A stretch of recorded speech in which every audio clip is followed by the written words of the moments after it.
Ya, ini dia pameran mobil tank di Kota Medan.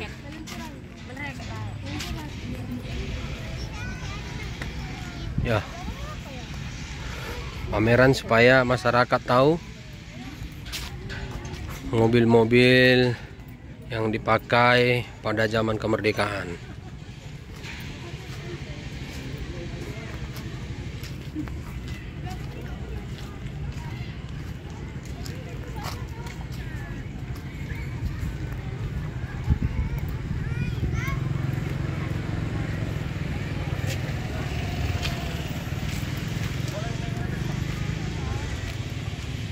Ya, lokasi ini berada di Taman Cadika, Kota Medan. Dan ini terlihat ada dua mobil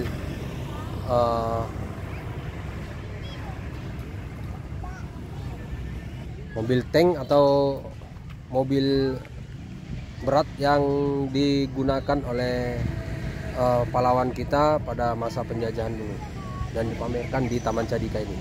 Dari Taman Cadika, Agus Strong melaporkan. Ayo ke Kota Medan.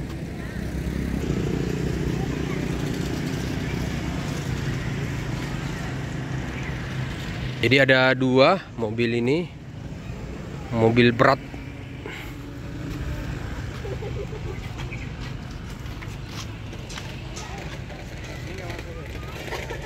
Ya, di lokasi ini sekitar 240 hektar lebih lokasinya.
Inilah lapangan yang ada di Taman Cadika. Lokasinya berada di Kota Medan.